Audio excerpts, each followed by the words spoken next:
这一期应该就是小白测评手机简史系列的最后一期了，大家且看且珍惜，记得3连啊！上一期我们聊到了金立、酷派和联想啊，这些曾经在中国市场家喻户晓的品牌，被简称为中华酷联。而这4个字也代表了中国智能手机崛起的那个大时代。风霜雨雪之后，中酷联的主流位置已经被华米、欧威取代。好在他们的故事依然在继续，时代还为他们保留了一席之地。手机简史的最后一期，我们要聊的品牌，他们的历史或许没有上期那3家那么壮阔，但依旧波澜起伏，充满坎坷和艰辛。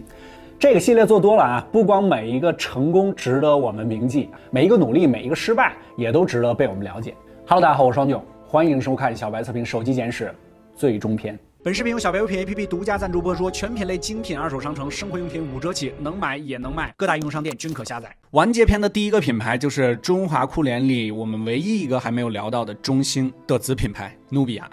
聊努比亚之前呢，先了解一下中兴啊。很多人都知道，和华为一样，中兴也是做通信起家的，但是中兴一开始想做的其实是半导体。侯为贵在美国考察的时候，意识到了中美2国在半导体领域的巨大落差，于是决定在深圳创办公司，引进半导体技术。但是因为资金问题啊，中兴的发展迟缓，直到找到了2家合作伙伴，运兴电子商贸公司和中国长城工业公司深圳分公司之后，才算是有了起色。1985年2月，深圳中兴半导体公司成立，这家公司也就是现在中兴通讯的前身。名字中的中代表了中国长城工业，兴代表了运兴贸易，合在一起也有中国兴盛之意。名字很好，起步也很好。1990年，中兴自主研发的第一台数字用户交换机 ZX500 面世啊，这也是中国具有自主产权的第一台数字程控交换机。而此时的华为才刚刚开始自主研发的道路，中兴早了4年时间。93年成立了中兴通讯设备有限公司，也就是我们现在所知道的中兴。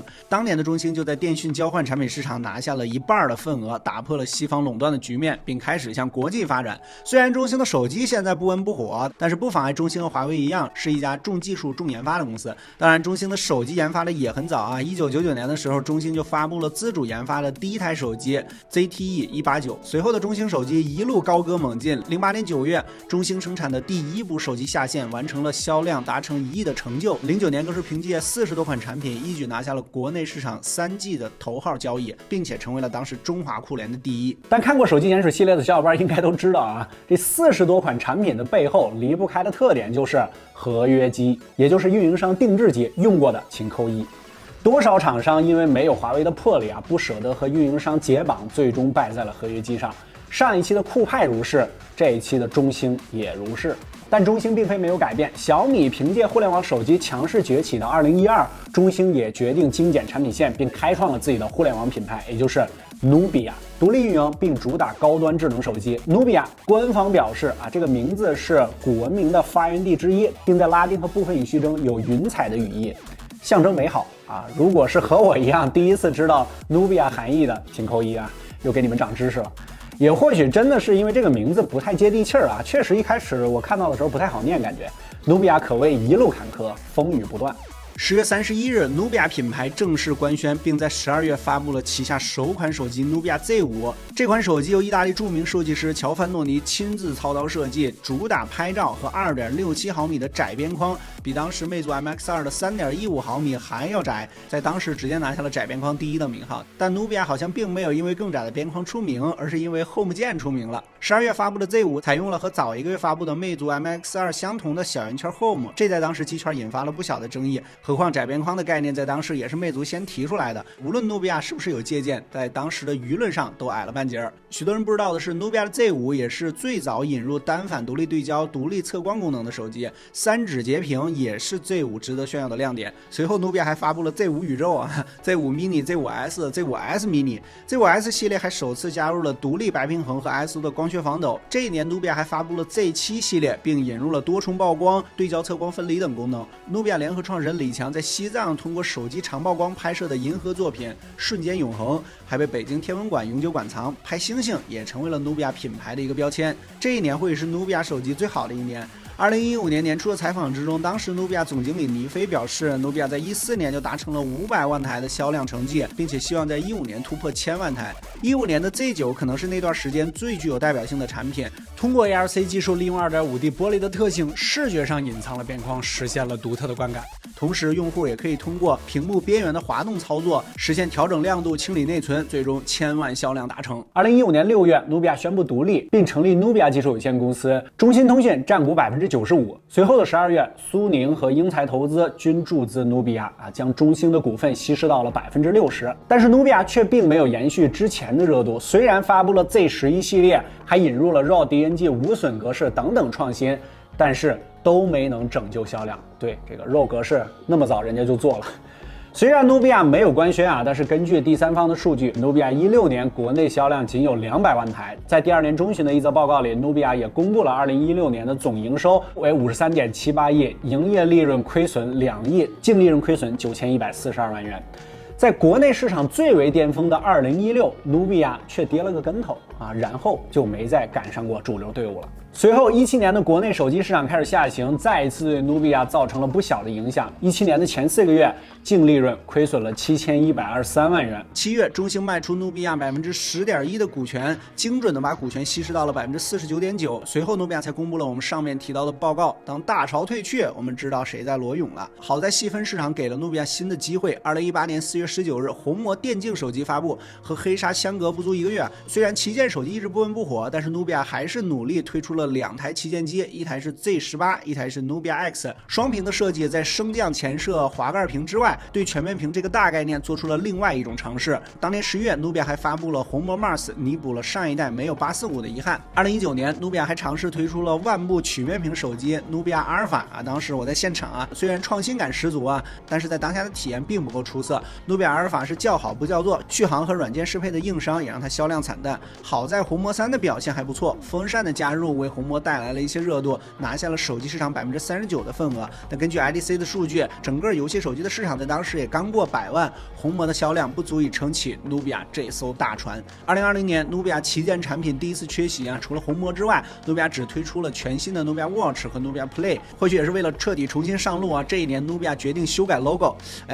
我如果不说的话，是不是很多人都不知道这事儿？不知道的请扣1。从之前更像是图案的一个设计，变成了现在更偏字体型的一个设计，更加简洁的风格也显得现代了不少。回顾努比亚，其实我们能够看到，虽然为我们留下了无边框设计、拍星星、风冷等等创新，但是努比亚似乎从未踩中真正的主流。即便是在全面屏普及之初，努比亚也没有利用上之前自己很好的无边框设计这个非常强大的基因，而是选择了非常偏门的一条路。双屏，虽然我们得承认这个设计颇有创意，而且很有记忆点，但是在此之前的 Youtphone 和魅族 Pro 7都用实际行动证明了双屏这条路确实走不通